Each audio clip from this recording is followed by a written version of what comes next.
Nifty 50 stock analysis में आप सभी का स्वागत है। तो जैसा कि स्टॉक के बारे में डिस्कस कर रहे हैं हम हर एक वीडियो में, तो आज का जो अपना स्टॉक रहेगा वो रहेगा रिलायंस इंडस्ट्री।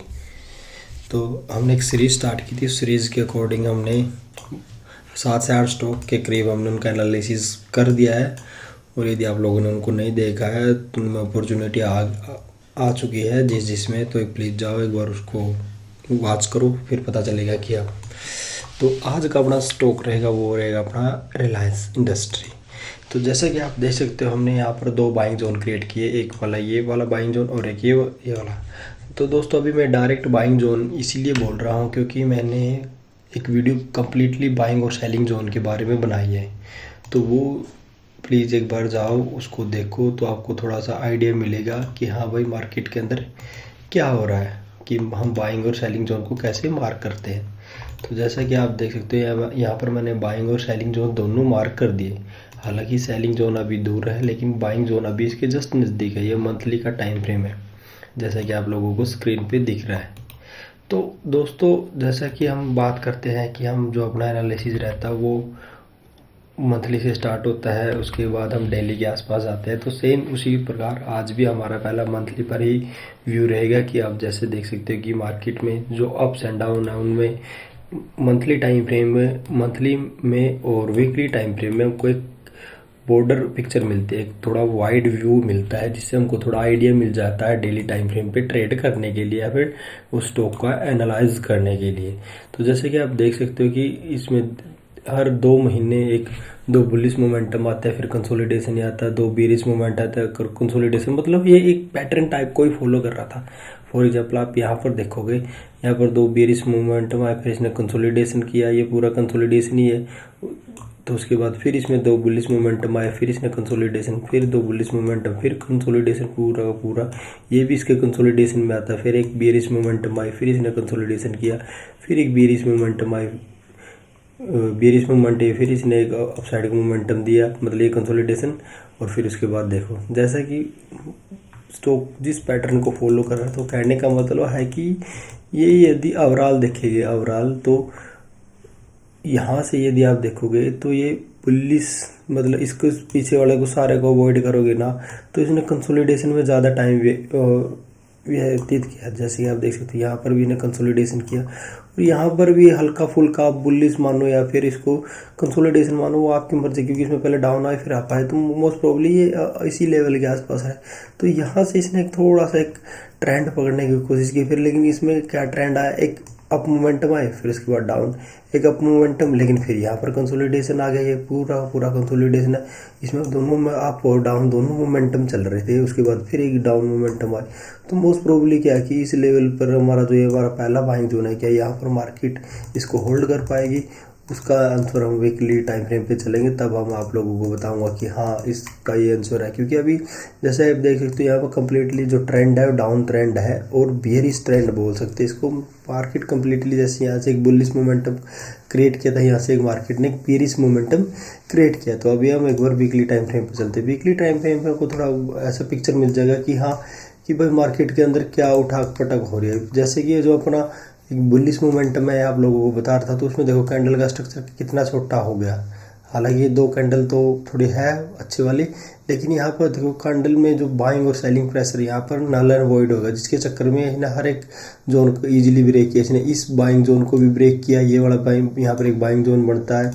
यदि मैं आपको मार्क करके दिखाऊँ, ये वाला एक बाइंग जोन बनता है, जैसे कि मैंने मार्क किया, तो एक बाइंग जोन है। और इसने बहुत ही ईजिली इसको एक ही कैंडल में, मतलब एक वीक की कैंडल में इसने इसको ब्रेक कर दिया। ब्रेक करने के बाद फिर कंटिन्यूटी से इसके साथ ही चल रहा था। तो मोस्ट प्रोबेबली जब मार्केट यहाँ पर आएगी, तो जब मार्केट यहाँ पर आएगी तो यहाँ पर चांसेस क्या हो जाते हैं, चांसेस यहाँ पर हो जाते हैं इसके भी ब्रेक होने के चांसेस की प्रोबेबिलिटी बढ़ जाती है। बस हमको बस 2 फैक्टर ही बचा सकते हैं। 2 फैक्टर क्या है, पहला फैक्टर है अपना जो निफ्टी 50 का सपोर्ट मिले हमको। यदि निफ्टी 50 अच्छी खासी बुलिश चली जाती है तो ये अपने रिलायंस को वेटेज देगी, क्योंकि सबसे ज़्यादा वेटेज इसकी रिलायंस की निफ्टी 50 के अंदर है। तो इसको वेटेज मिलेगी तो कहीं ना कहीं से ऐसे एक बुलअप मिलेगा, एक पुलअप टाइप का मिलेगा कि हाँ भाई मार्केट में एक अप मोमेंटम टाइप है। और यदि बात करें वॉल्यूम्स की, वॉल्यूम्स में भी मैं अलग से एक वीडियो बनाऊंगा। तो वॉल्यूम्स में भी क्या है कि बेयरिशनेस है। हालांकि आज के दिन में जो कैंडल का स्ट्रक्चर कितना बड़ा है वो मतलब वीकली का, लेकिन इसमें ये देखो एक ही दिन बचा तो मोस्ट प्रॉब्लम कितनी ज़्यादा आ सकती है। तो कहने का मतलब वॉल्यूम्स बेरिंग साइड से घट रही है, तो यहाँ पर आने के बाद प्रोबेबिलिटी है बढ़ने की भी, ठीक है। तो एक प्रोबेबिलिटी ये भी बढ़ जाती है कि भाई यहाँ पर आएगा, यहाँ से ये रिएक्टिव भी हो सकता है। लेकिन जो दूसरा रीजन है, मेरा दूसरा रीजन है कि इसके हमको जो भी जब इस लेवल पर आएगा तो हमको उसको कन्फर्मेशन एंट्री का वेट करना पड़ेगा। कन्फर्मेशन एंट्री कैसे दोस्तों हुए उसको मैं आपको डेली टाइम फ्रेम पे समझाऊंगा कि यहाँ पर डेली टाइम फ्रेम पे उसको हम कैसे समझ सकते हैं। कन्फर्मेशन एंट्री का मतलब कहते हैं कि जब मार्केट किसी एक ट्रेंड में चली रहती है, मतलब जैसे अपने अपोजिट ट्रेंड में, जैसे मार्केट यहाँ से एक अपोजिट ट्रेंड है, अपोजिट ट्रेंड के बाद हमको ऐसा लग रहा है कि मार्केट कहीं से बुल गिर सकती है, तो उसका गिरने का हमको एक कंफर्मेशन चाहिए कि हाँ भाई ये कंफर्म है कि यहाँ से पक्का गिरेगा। तो वो कंफर्म क्या है कि जो कंसोलिडेशन होता है, कंसोलिडेशन के नीचे क्लोजिंग देगी तभी उनको कंफर्म मिलेगी कि हाँ भाई इसने हमको क्लोजिंग दी है, मतलब क्लोजिंग कॉन्सेप्ट ही है कंफर्मेशन एंट्री जो भी है क्लोजिंग। तो यहाँ से आप देखोगे आप वीकली पे नहीं बता पाओगे कि भाई इसने क्लोजिंग कैसी दी। तो इसके लिए हमको डेली, जैसे कि मैंने थोड़ी देर पहले बताया था, एक बार मैं पहले ये सारी ये डिलीट कर देता हूँ यार।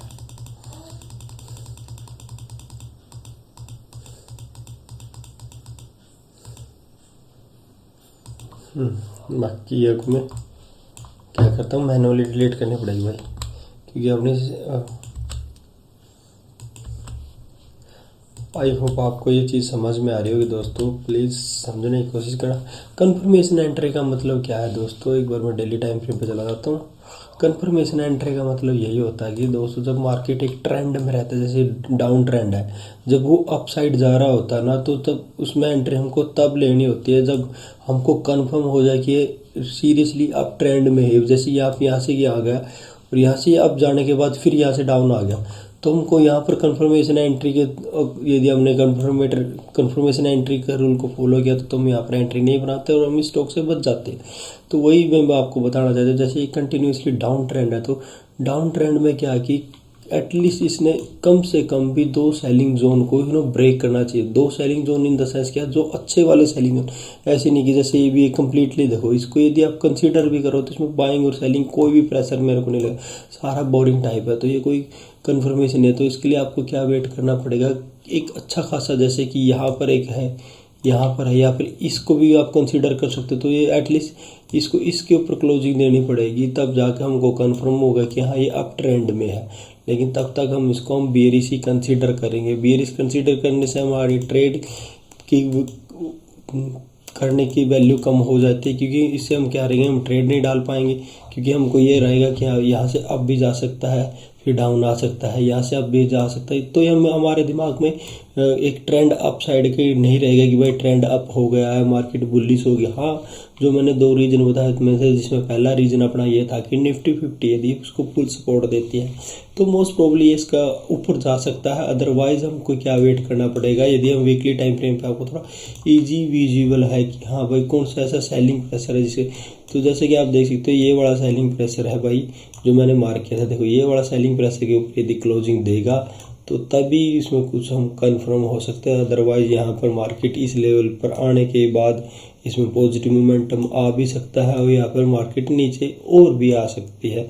तो मेरा टोटली मानना है अभी आपको रिलायंस इंडस्ट्री में कोई भी एक स्विंग ट्रेड नहीं एस्टेब्लिश करनी है, नहीं प्लेस करनी है। यदि प्लेस कर रहे हो तो एज यू विश, वो आपका एनालिसिस है। मैंने अपने एनालिसिस के अकॉर्डिंग, अपनी नॉलेज के अकॉर्डिंग आप लोगों को बता दिया। मेरा काम था आप लोगों को नॉलेज देना। तो आपको अच्छी लगे तो प्लीज़ वीडियो को लाइक कर देना, चैनल को सब्सक्राइब कर देना। मिलते हैं नेक्स्ट वीडियो में। Take care, bye bye.